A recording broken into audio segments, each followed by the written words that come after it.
Toi nangai ndena za boy. So moi ngane nazali.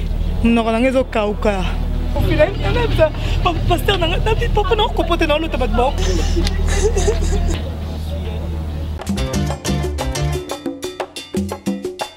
Hello très chers internautes, bienvenue dans votre chaîne Karine Yamado TV, chaîne où EPS Rabino toujours d'actualité à Bozalara jamais déçu. Merci pour la confiance, merci pour la fidélité Bozo Pesabu. So continuez toujours à aimer, à partager, à commenter. Bah vidéo nabiso on est ça la protocole ça musala, c'est bien votre humble serviteur et bon lubanga mona gitambo ya tongo qui vous dit bonjour et bonsoir, ça dépend à laquelle aux unis. Bako ya kota la biso, yepe mutozuli bako ya kota la biso la première fois. Comment s'abonner et partager toujours la vidéo, c'est très important.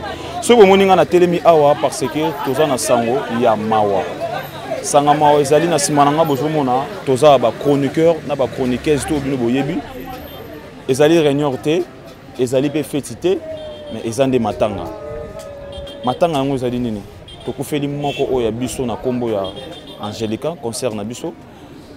Akufi Aote Kobota, Akufi, donc tout ça, précisément on a commune il y a Kinshasa, tout ça commune à Kinshasa, donc tout est mis à Toye, bisous Toye longo parce que pour te partager toujours mawa, pour essayer de se passer.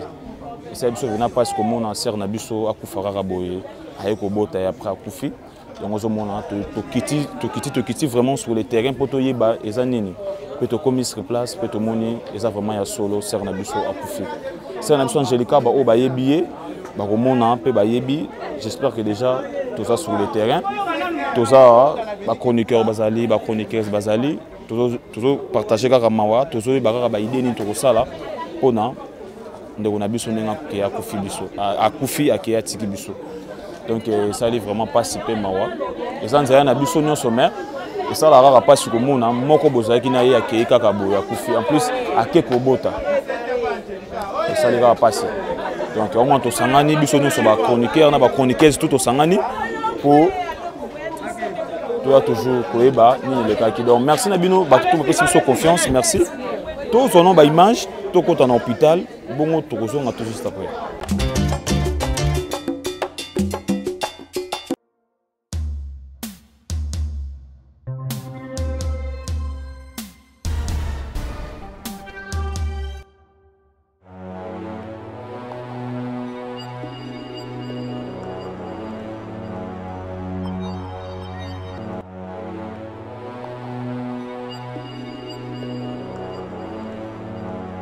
Matoi nangai ndena za boy.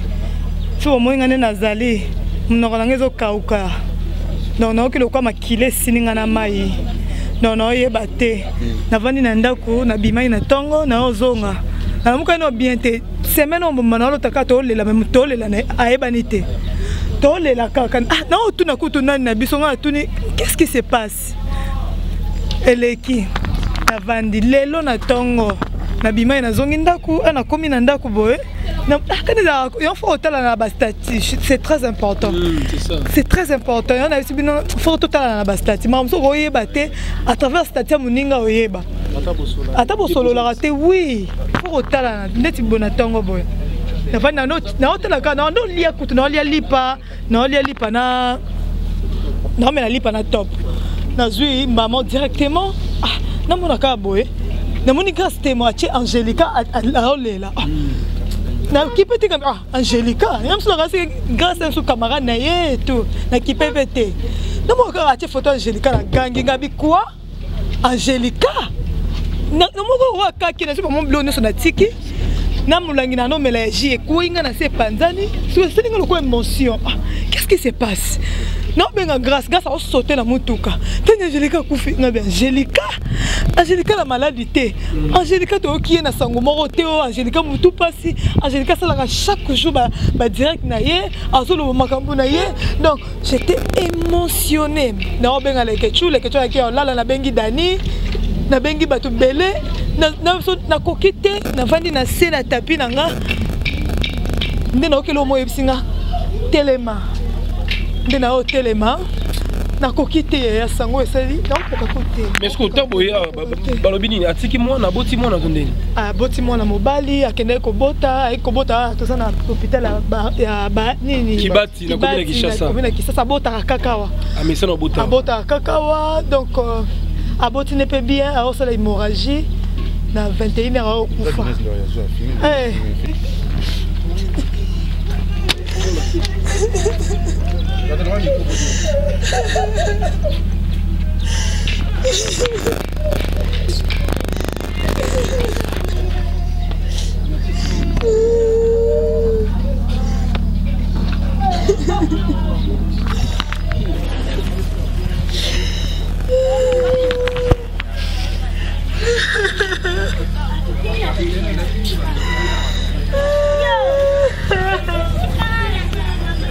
J'ai mis main. Yo.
naloti tina kati église na ngai mama tosambela na ya kofila pasteur na papa na kopote na lota bato bakufa na oyeba te eza nini Tonde le comment ça ne oh putain le beau ça est bandaka là est-ce que ça li boye ndenge nini et docteur on va bimana ya expliquer batu te bandaki ndenge nini docteur on va tele bana zemi akobota ne pe mais ouais komi oyo moi je me dis toujours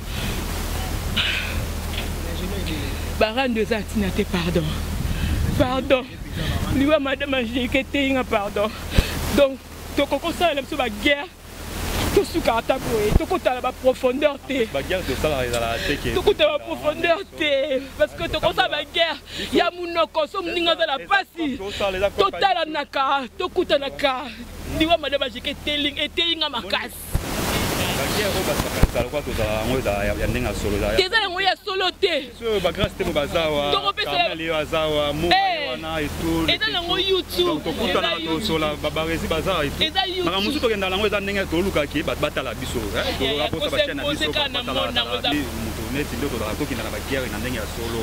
Oswena mo na internet olandi na ndenge ya solo, osali na ndenge ya solo.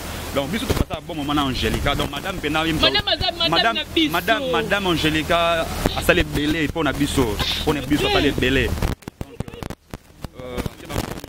Non, madame Angélica est belé, elle est tellement madame Bobana ka bembe boza bi boko sala na bandal toko sanga na biso nyonso na mwana suka la ngoyi mtanda atona mbongo yo na poche bombango madame obanda bino pena ba dépense yo mona madame ngalo kala ngofingo te po nini so la fingo ko secret na yo kanga mangala mbongo bola muneleke belé na bana ko bonka la mission ndi na yebaki na ngai ngao madame dernièrement benga Fenek avec un chef Fenek eloko luka na madame Boma na bise madame Boma o mwana tu on gato ça nyenge internet za la kabia ebi ekop ne boliaka et tout mais il faut avoir réserve tant olo bagabani donc so la niveau bakalatea donc on a changé numéro na WhatsApp na komele madame numéro na sikango et tout donc ba consort ba confrère ba diaspora teto mekape ko tchano la se muni ba guerre neti liwa Angélique betinga la kokite pas solo te ba guerre ba biso ba comme sango ya solo biso ba comme sango ya solo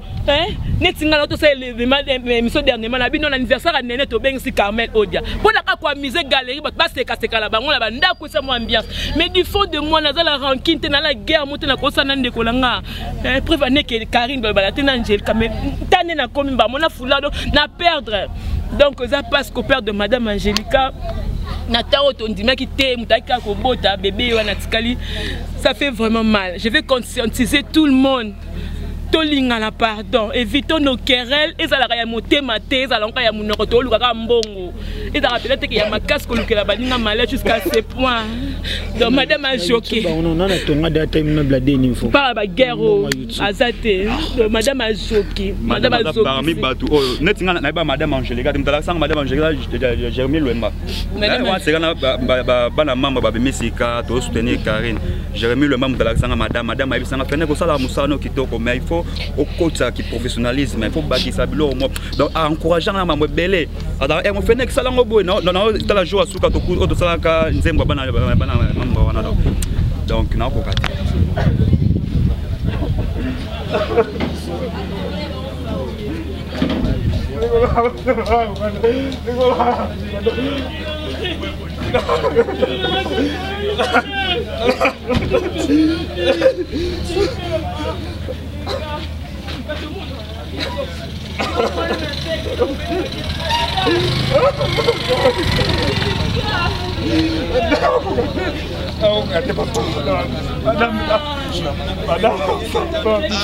Madame, ça le belle pour la biso, madame. Ça le belle, madame, ça le belle, madame, ça le belle pour la biso. Madame, ça le belle, madame, ça le belle, madame. Comment tu l'as dit, madame, madame. Voilà. Madame.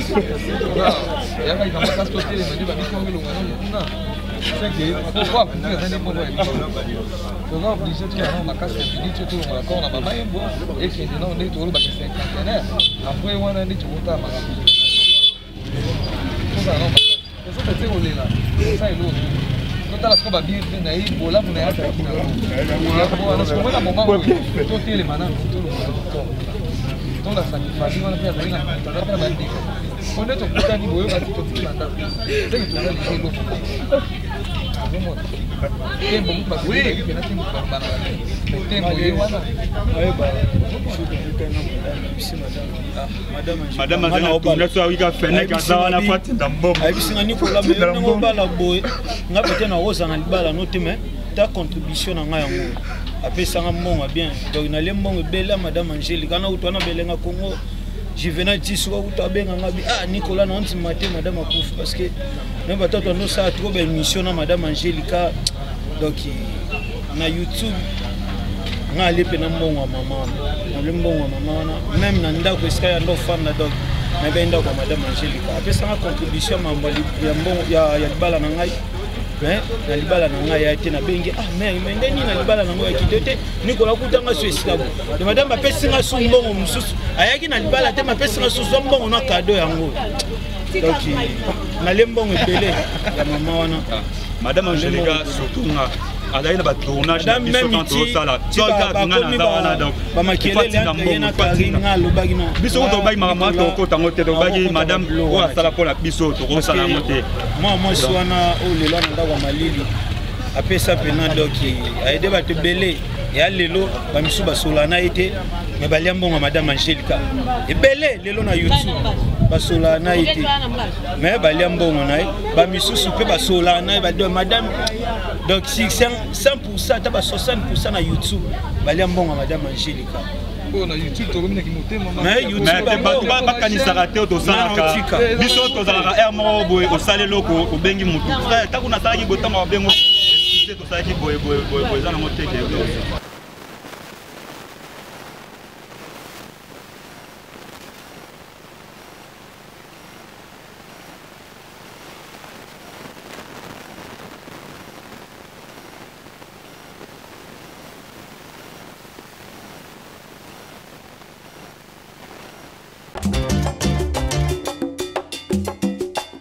Et voilà, très chers internautes, vous venez de suivre Ndengenini Ndeonabiso Akufi Atiki Biso. Et ça n'est vraiment pas si, et ça n'est vraiment Mawa. Donc, tu es toujours partager Mawa Ndeonabiso. Et puis, Binomo Bolandi, image Ndengenini Ndeonabiso Lili, moi Abiki, gloire à Dieu, Ndengenini Abiki, mais maman Akufi. Le gloire à Dieu, pourquoi? Parce que ceux qui ont malheureusement, maman Akufi, mais moi Abimi vivant. Donc ça n'y aura toujours pas si mis en rôle bizarre remonté. Binomo Bolandi ba image, binomo bomoni ndengenini. Bandeko, tu veux partager mawa. Biso tout ba youtubeur na ba youtubeurs tout aura toujours na bolingo. Tu aura toujours na bolingo place moninga eu problème, tu auras toujours ko consoler, tu auras toujours ko yeba qu'est-ce qui se passe. Tu auras toujours ko partager toujours mawa ndenge za la rara. Donc na bandeko tout. Donc je dis encore mes condoléances dans la famille bandeko tout y a Angélica, la famille naïe, la connaissance naïe, la amie naïe, donc mes condoléances donc à toutes les presses mes condoléances donc tous autres partagez toujours mawa. Donc tokutani mikolo ezali koya, restez toujours branchés dans votre chaîne Karine Yamado Télévision. Bisous bye.